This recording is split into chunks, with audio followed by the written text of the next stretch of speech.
Welcome to Let's Talk. Here we will focus on the hustle, the juggle, and everyday struggle of small business. We will be here every week talking to small business owners about their everyday struggles, stresses, and ways they have been able to overcome the challenges of running their business. We welcome questions and comments, so please feel free to email us at admin@PlemonsCPA.com.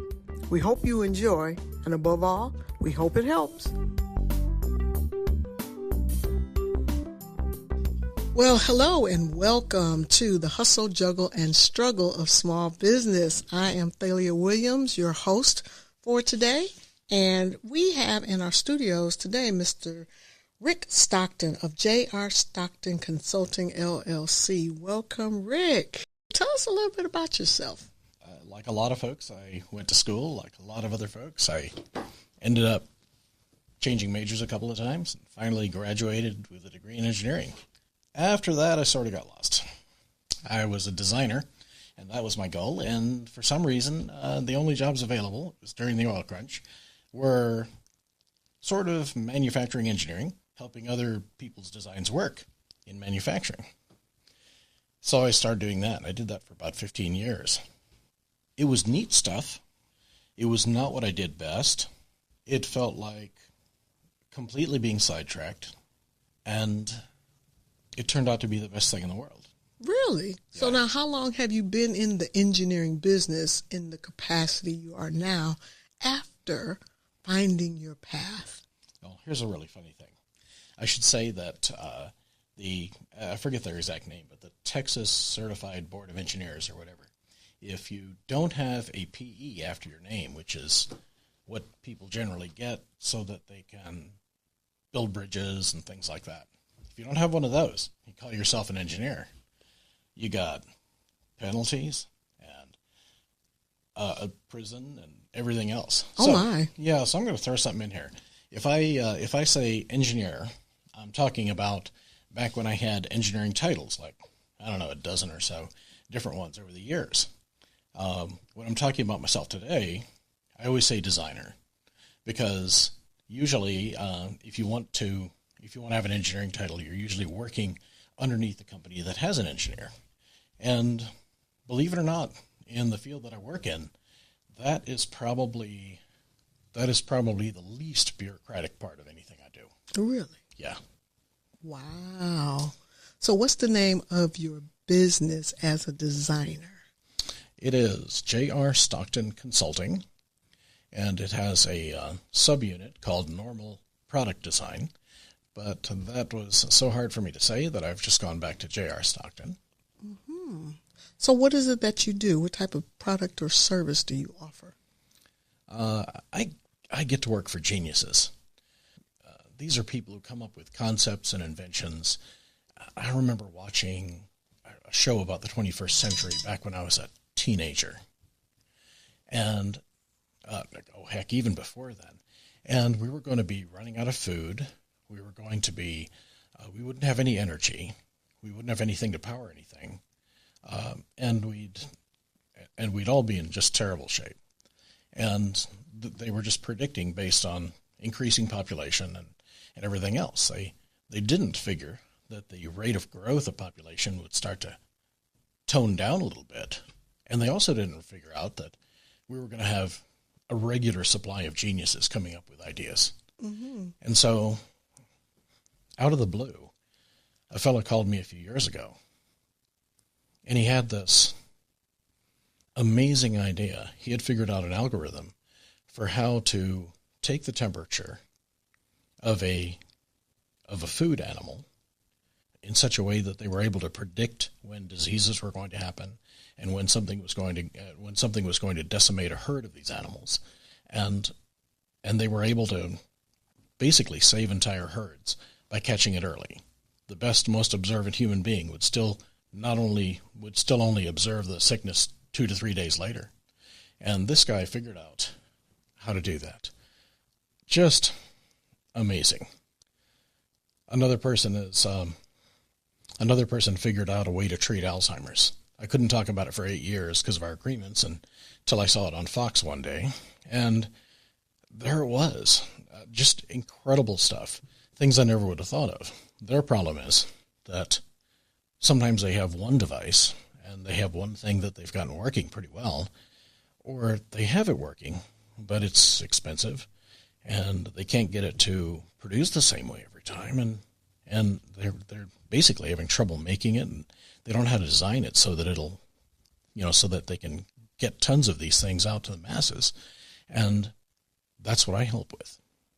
So that's essentially my whole business, is putting wings on genius projects. I work with people who are, and there's so many of them. I get to work with a little section of people who are just changing the world with the stuff that they do. And you managed to bring it from concept to concreteness so that the masses can utilize it. Yeah. I mean, my favorite thing to do is take a medical device and make it inexpensive so that everybody can buy one. That's probably one of the most thrilling things that you could think of, is because some of this stuff is so expensive. And it doesn't, sometimes it has to be, but sometimes it doesn't. Mm-hmm. So what have been some of the challenges you've had in running your business? I mean, when you talked about when you finally got out of college and you realized this isn't really what I want to do, and you decided to go down the road of having your own consulting firm, what are some of the challenges you've had in getting it up and running to where it is now? Well, the challenges I've had are probably the same as everybody else has. My particular business, I usually have a small number of customers. The most I've had at the same time, probably about 5. The least, 1. And I'll be doing a lot of work for them. I'll be bringing other people in to do work, either subcontracting them or bringing them into the project. And depending on what the needs are, because I just know a lot of folks. But the biggest challenges have been 2, really. And they're 2 phone calls that you get. And one phone call is, boy, I didn't realize that the costs were going where they're going on this project. And the other one that you got is, boy, I thought the project would be farther along, or wasn't this far along, usually farther along than this. So I really don't know. So you've surprised your client. And those are things that, if I was selling cell phone cases, that would be one thing. But if you're selling services and your client gets surprised by the cost, or they get surprised by where the project is or what it is, that's just terrible. And so about 2018, I started thinking, maybe it was even earlier, I started thinking, well, what can I do so that nobody gets surprised? Because these are horrible phone calls. I mean, you don't want to get them, no matter what you're doing. And generically, my business is consulting, but consulting is so broad, it could be anybody who gives some kind of concentrated service to anybody on anything. It could be mowing the lawn on a large estate. It could be anything. And so I worked on a couple of ways to do it. And one of them was I would have something online that they could use, and I just use Microsoft Word Online or Microsoft Excel Online, depending on what I'm doing. And those are things that are free, and you can get out there and put your expenses in there and what you've been doing and how much and when you did it. And you can just keep that online. You can send your customer a link, and then you can remind them every once in a while of how things are going. But if you remind them all the time, it gets obnoxious. And if you never tell them, then you're taking a risk. So I remind them once in a while of where things are. And then I also send a link out and say, all the details are out here. So as soon as I started doing that, I never got another call on cost again. Amazing. Nobody was ever surprised. And these people are amazing, and they have a lot of different things to do. They're changing the entire world. And they don't need to have to run around keeping track of what I'm doing. True. Very true. And you've offered them another level of service that they hadn't anticipated having, and that endears them to you even more so, because you've put the onus now on them to check when it's available for them to do so versus they look up and go, oh, wait, I haven't heard from Rick or I haven't heard from the consultant. What's the status of this? And that's least worry for them now that they know, oh, it's out there for me to look whenever. Yeah. Well, it does put a little of the responsibility on them. In other words, they can never say, boy, I was surprised by this. And so I say, you could never look up that link on your cell phone. I wouldn't actually say those words to them, but that's the implication. But really, I just feel like I'm giving them what they always deserved and what I had just figured out how to give them. And so those calls, I didn't get them very frequently, but they completely stopped. That's good. I never got another one of those calls. They were never surprised. They never felt like they were not in control, because they should be, because they're hiring me and they're counting on me to watch their back. So that's what I'm going to do. And then the other thing is sometimes they don't know where the project is. And in something that I do, it's very visual. I'm a designer. I do all that solid modeling design. Some of it's mundane. Some of it's really cool.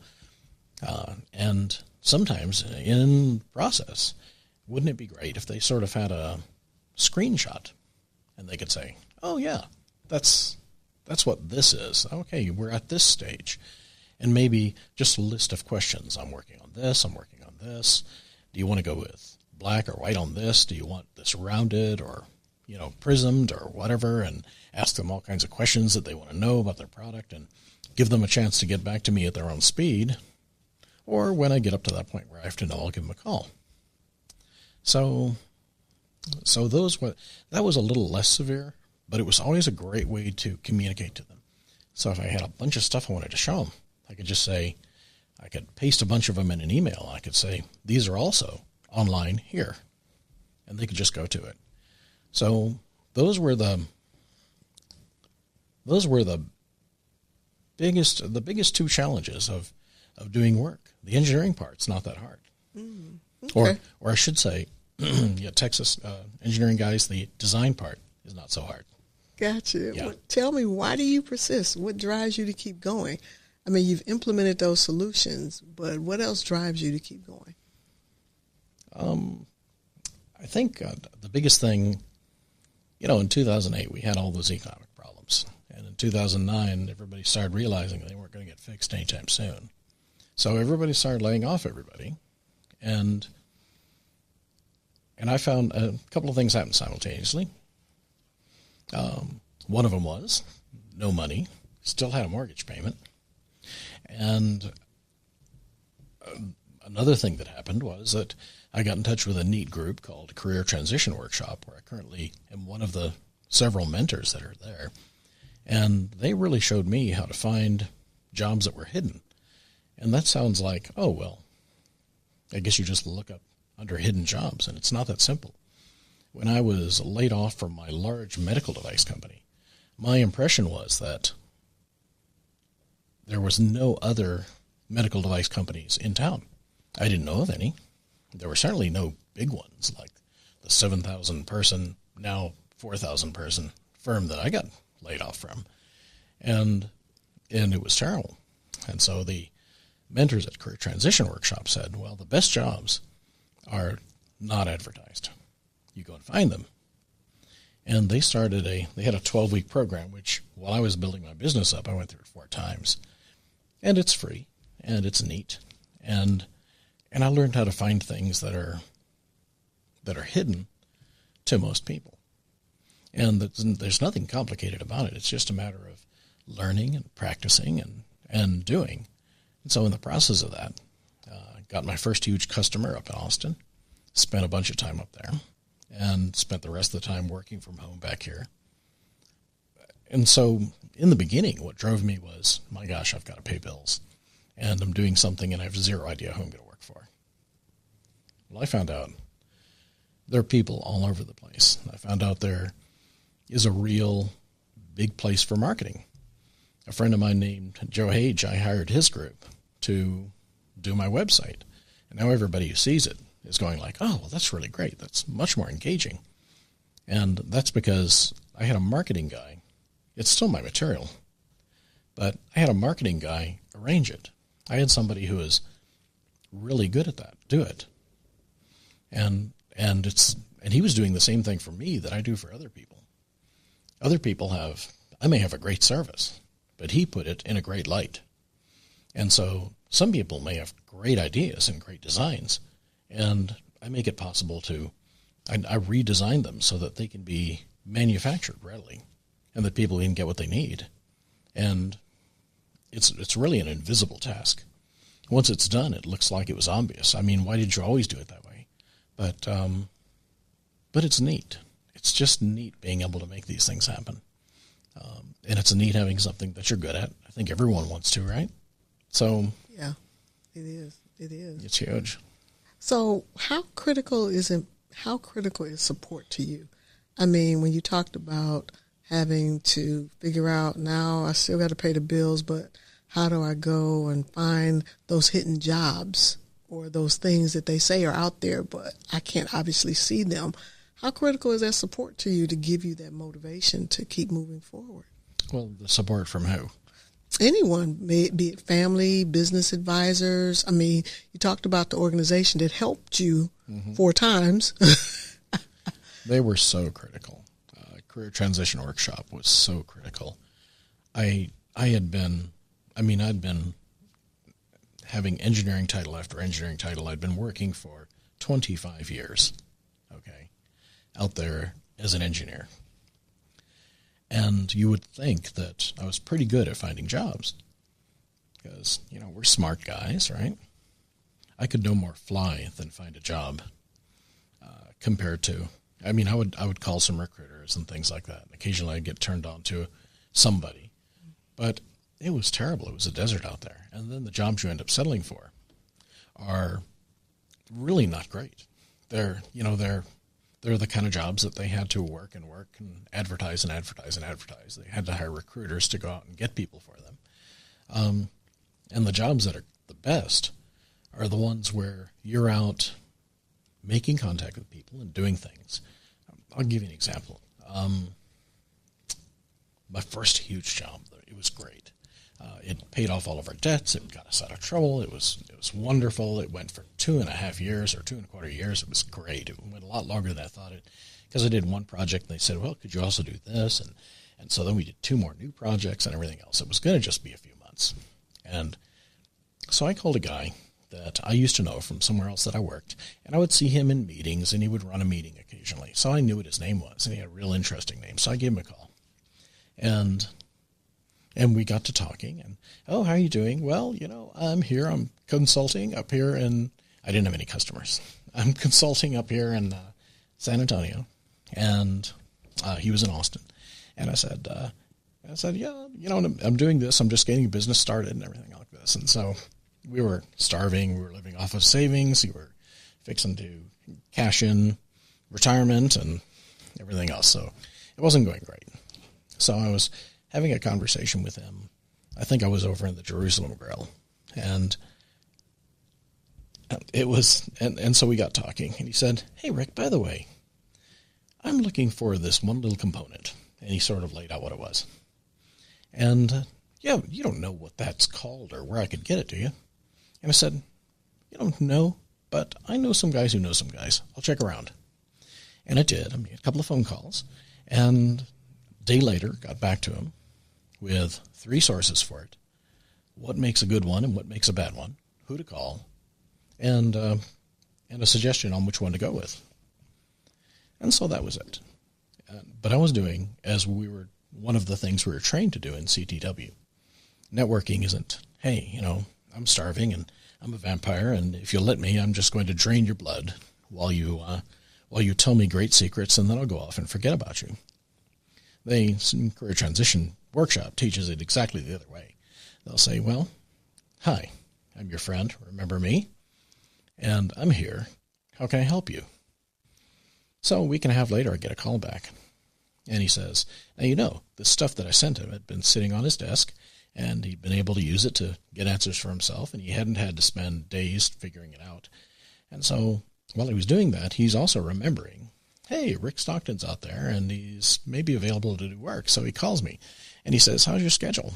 I go, I had no work at all. I'd had a couple of tiny little projects, but I was dry as dry bones. And so I said, well, I've got some room on my schedule. Conveniently, yes, you did. I'm sure. Yeah. Yeah, 168 hours in a week. Right? Yeah, exactly. So it was done. And so I said, well, why don't you come up and talk? And so then I got to use. We have sessions in career transition workshop, all kinds of things. So the guy who's interviewing me, a senior guy brought down from Chicago, and he's saying, well, how much would you like?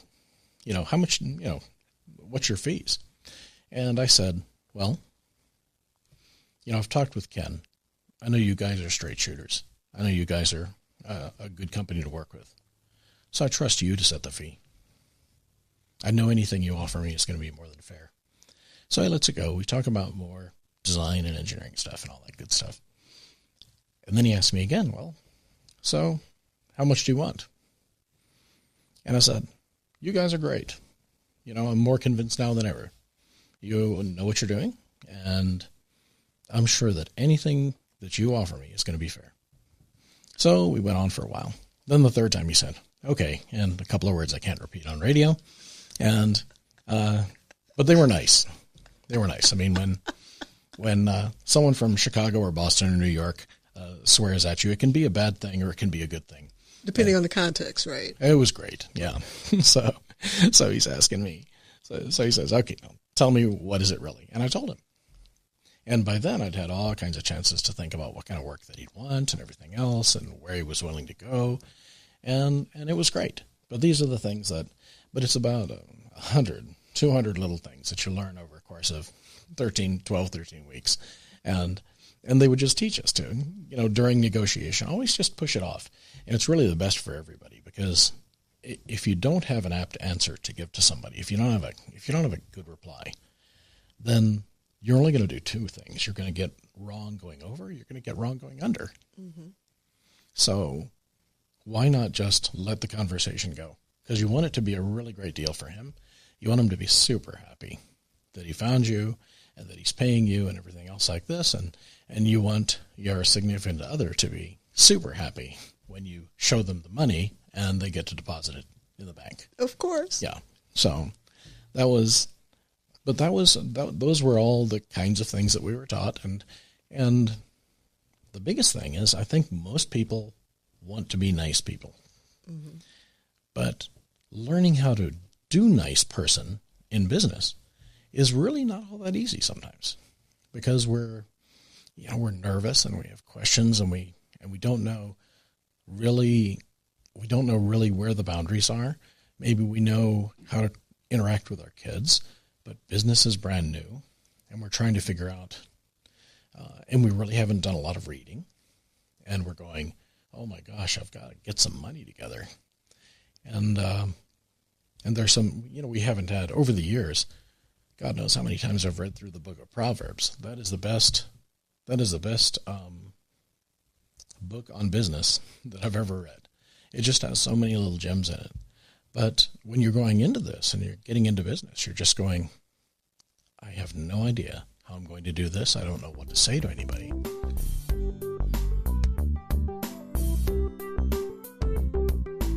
Hi, we have Chris Hall here from Pontum Financial talking about the Power 5. Could you brief us on that?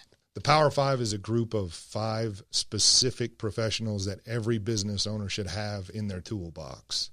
It kind of starts off with the financial planner, the CPA, the attorney, the insurance agent, and the banker. So all of those different people are going to serve a different function inside of a person's business or personal life. Most of the time, your business is going to overflow into your personal life either way. But those people operate much like a football team. Everybody's going to have a particular role, but you have to have them communicate with one another, which is usually where we see a lot of balls being dropped.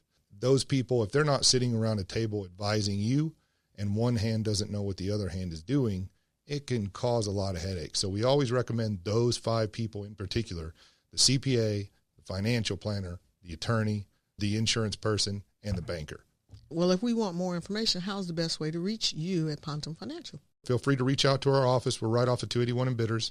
Call us at 210-625-4845, or you can follow us on Facebook or LinkedIn, and you can check out our website at pontumfinancial.com. That's PONTEM, financial.com.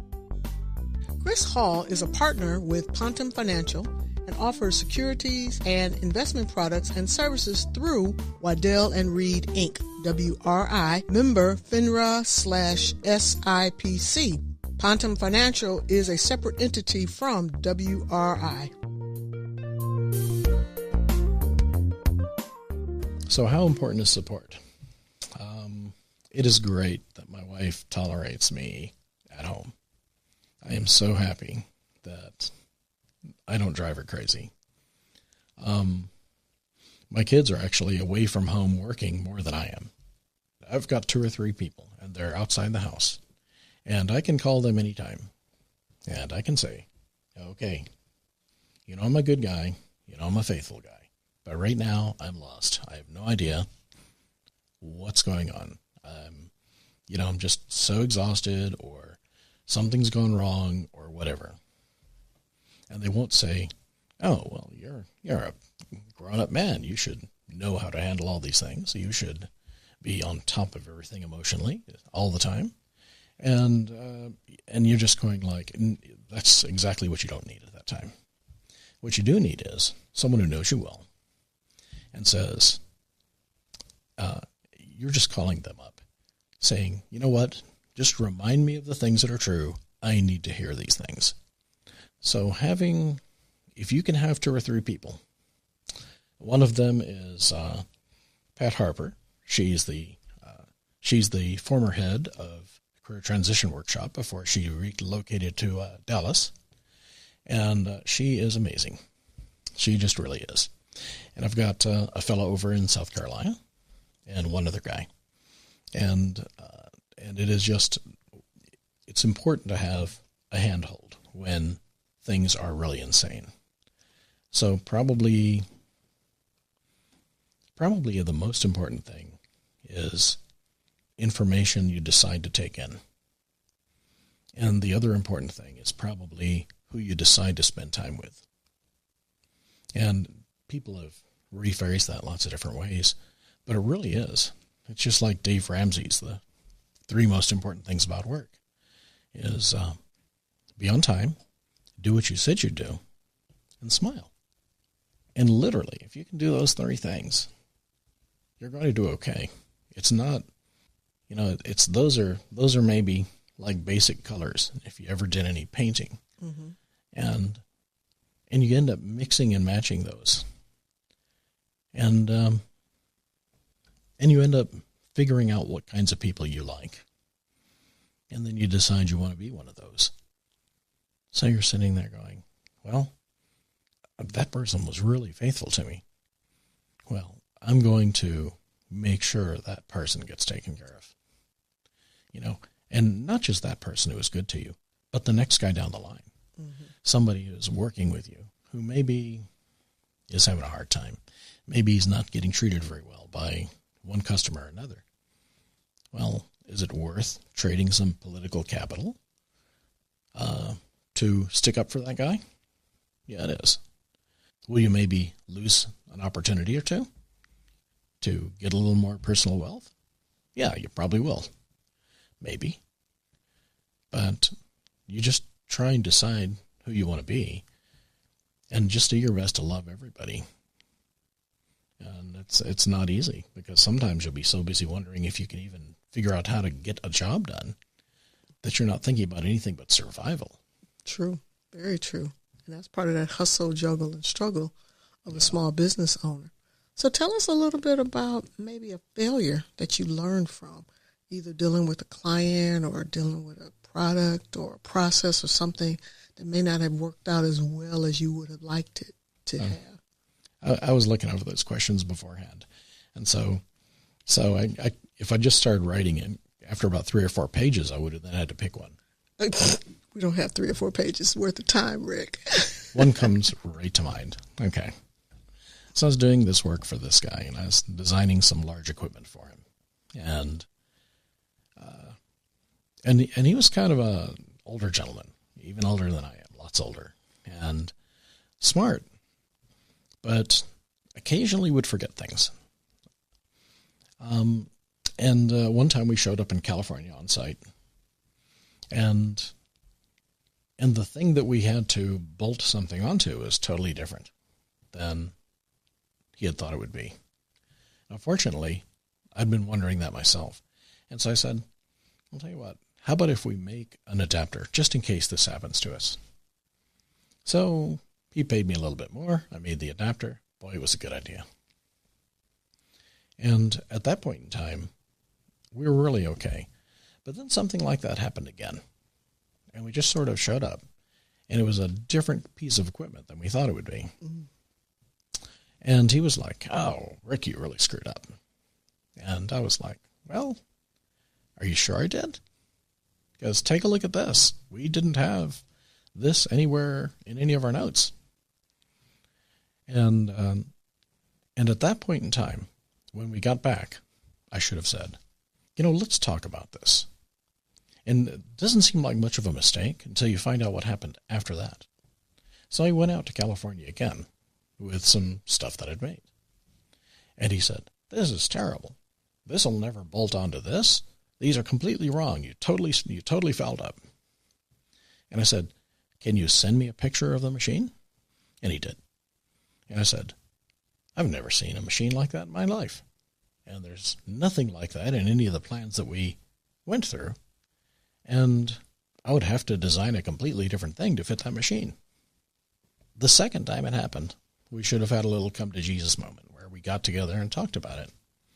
Now, the thing is, if you've got a customer and you kind of personally like them and they're doing a good job for you, in other words, they're paying you money and you're doing a good job for them, but there gets to be a misunderstanding, find the first quiet time you can and straighten that out. I've got a list of lessons learned, and that's a big one on it. I can imagine, yeah. Yeah, if you've got some bad communication that's getting you some acrimony, then get it straightened out. The risk is that it may turn into an argument that ends your business relationship. Well, I found out that it's better to take that chance. And since then, I've had that opportunity. And I've taken that chance, and I've been glad I did. And one of the people I did is a customer that I just did some more work for this morning. And I've got another one who just contacted me. He says, hey, I've got a third job I want you to do. Wow. So lessons learned. I got a list. I'm sure. So that's a failure that you learned from. But tell us about a success that you learned from as well. We don't have 3 pages worth of time, Rick. Got to be one. Yes, just one. Just one. It's like the last one. I had one in mind, and I thought of an even better one. But listening to the customer, paying a lot of attention to what they're saying, and understanding that they may be saying things that they don't know they're saying, that was a real good one. I went in to do some work for someone and showed up. They handed me this device, and they said, okay, we've got it. This is great. It's fantastic. It's going to totally transform our product. We just need to be able to manufacture it cheaper. Well, that's what I do. So, okay, great. So I took a look at it, and I started asking them questions about it. I said, well, it was this device where I don't want to get into the details of it because I'm probably contractually prohibited. But I said, okay, well, what's the upper limit on what this is supposed to do? And they said, upper limit? I said, your specification. They said, oh, it's supposed to do this. Okay, well, what are your tolerances? Because nothing's perfect. It's going to be a little above, a little below, kind of like the speed limit. And so you'll be, and so I was asking him, and he was saying, well, we really don't have a lower. And I said, really? Okay. So have you tested this device? And no, they hadn't. Would you mind if I did? Well, sure, okay. We got about 7 of them. They've been sitting around on the executives' desks. They've been playing with them for months. So I took it home and MacGyvered up a little test. Oh, my God, it was horrible. The thing was terrible. I'd seen toys that could have done a better job. It was horrible. Well, they'd gotten somebody who was kind of a graphic artist to design this thing. And this was before 3D machines, right? Oh, no, this was it. Really? Yeah. But it was very small, and it was very clever, And I ended up being able to do a lot of work for those guys because they found out they needed that thing designed from the ground up. They had no way to do it. And they already had their packaging done. They had a little cavity in the package for it, so it couldn't get any larger. And I said, well, who else has done this before? No one. Oh, okay. And there's a lot more to that story, but it's a bunch more points. But the neat thing was just kind of listening to what they didn't say. And sometimes, and that'll happen with me if you listen to what I'm saying. The stuff I don't say is probably going to tell you just as much as what I do. Mm-hmm. And I just kept listening to the facts that weren't there. Right. But you also knew what questions to ask to ascertain more information that they didn't even think was needed for you to be able to do the job the right way. Oh, yeah. After decades on the job, I'd better. Yeah, you should, right? But engineers are not famous for being, well, working very well with people. Like lawyers, they don't play well together with other people. Well, some do and some don't, but a lot of times it gets very technical and muddy, doesn't it? And you're just kind of going. And I realized that maybe I shouldn't have gone to engineering school. Maybe it should have been marketing school. Maybe it should have been something else because I like people a lot more than things. And engineers are supposed to like things more than people. And I'm kind of like the things are just a way to do stuff for the people. And so they say, well, what did you do? And I said, well, I accidentally wandered into engineering school one day and they locked the door. And that's kind of what it was. And I got pretty good at it. And so just stuck with it. Well, I was good at it. I loved it. I love the way things go together. I love the way seeing things. My wife says I think in 4 dimensions. Mm-hmm. And, I look at the 3 dimensions that you can see, and I think what's going to happen over time or if something happens to it or something like that. And after spending, remember where we started our story, where I was cooling my heels for, 15 years, trying to figure out, well, okay, now what am I going to do? I'm not designing. That's what I was meant for. What's going on? And it turned out that those years of figuring out how to make devices, how to make other people's stuff work, turned out to be the best way for me to figure out how to make my stuff work. And so I ended up, where a lot of times people will design something and then they go, okay, now I got to figure out how to make this work. Well, all that other work, I'm designing something and I'm looking at it and I'm seeing the statistics of how it's going to change shape and what's going to happen. And I'm looking at the materials, and I'm sort of visualizing it all in my mind while I'm doing it. And it's sort of happening in the background automatically. And I think if I hadn't spent those 15 years figuring out how to make all that stuff work, then none of that would happen. Mm. And so it's really important not to be forced to go back and reinvent everything. And so while I'm designing something that will work, I'm also making sure that we can actually manufacture it. It can actually be made with processes that people can afford. Nice. So this is a nice segue then into what does success look like to you? Still figuring that out. Obviously, paying all our bills, putting some money aside. I thought I wanted to grow the business and have more people involved, and then I realized I didn't want to manage it. I realized employee number 6 would be the CEO because I didn't want to do it. Then I couldn't find anybody that I thought I would trust with that. Mm-hmm. So that's just me. Probably my favorite thing to do is, and this makes my work a little bit more fun. My favorite thing to do is to help people figure out how to do hard things. Typical job.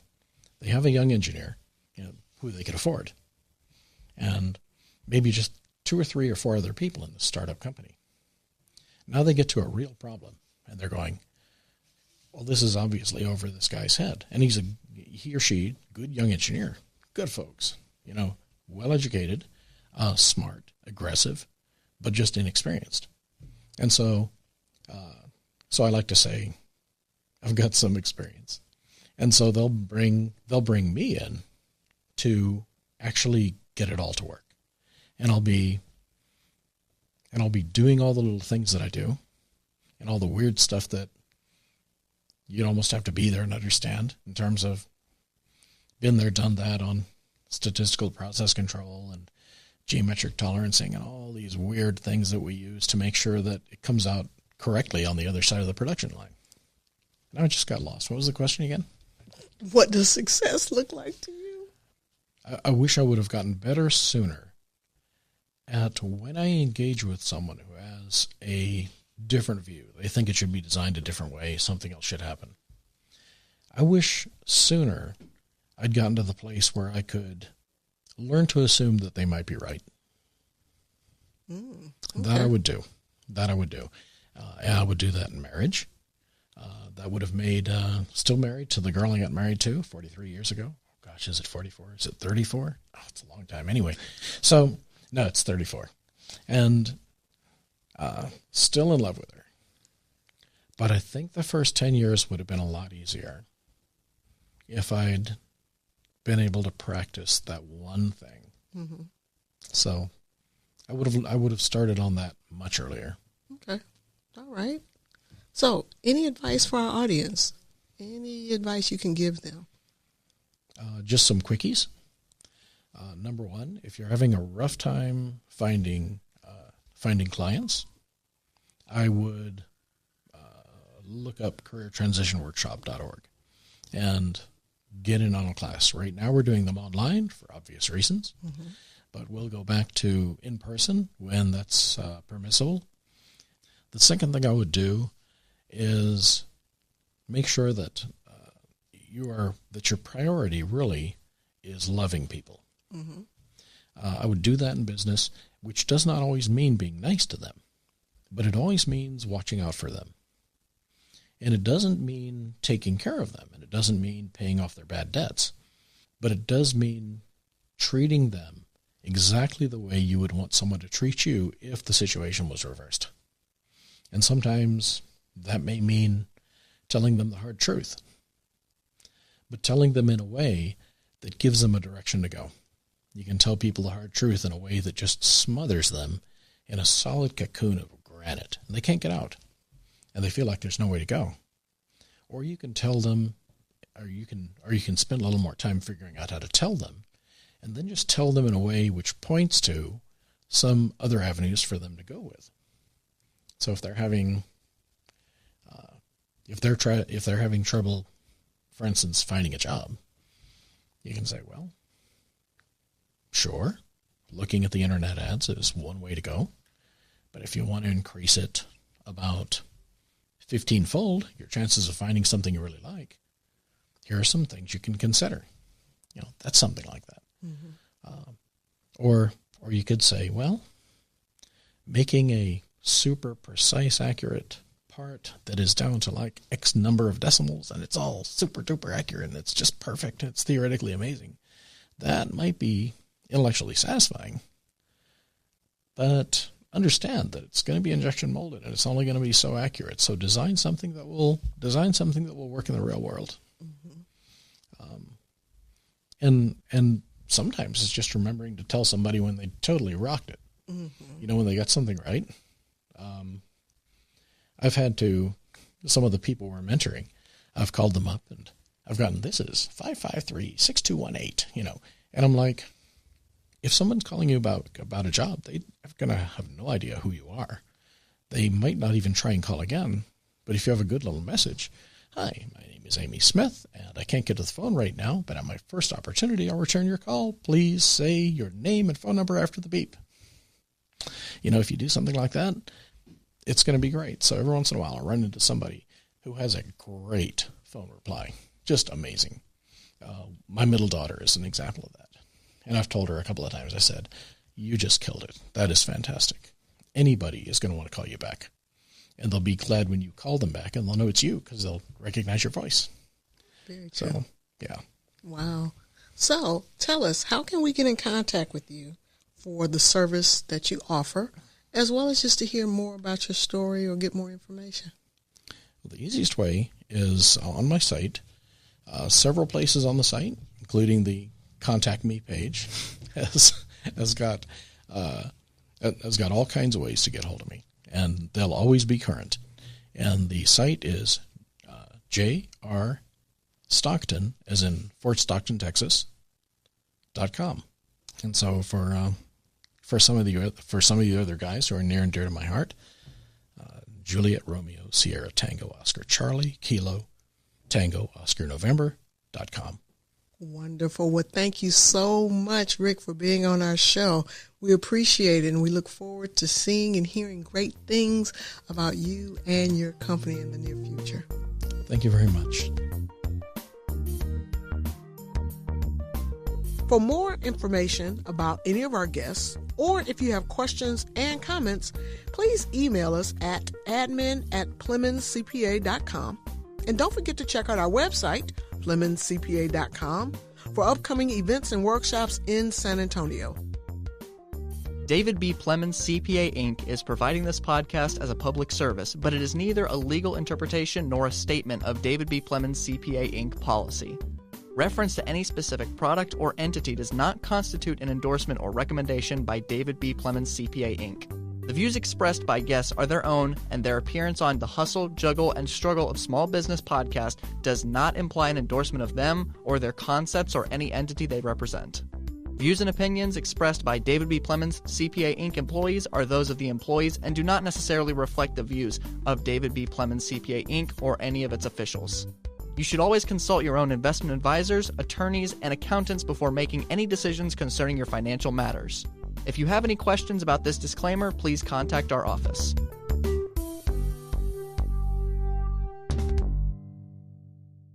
Chris Hall is a partner with Pontum Financial and offers securities and investment products and services through Waddell & Reed Incorporated, WRI, member FINRA/SIPC.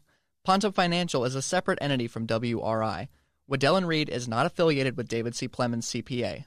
Waddell & Reed financial advisors are able to offer insurance products through arrangements Waddell & Reed has made with outside insurance companies. The information presented on this podcast is solely for informational purposes and is not to be constructed as an offer to sell or the solicitation of an offer to buy any financial product or service mentioned. Any opinions expressed are those of Chris Hall and are subject to change based on market and other conditions. For more detailed information regarding any of the topics discussed on today's podcast, please call 210-625-4845 or visit pontumfinancial.com. Waddell & Reed does not offer tax or legal advice. Please consult with a professional prior to making any financial decisions.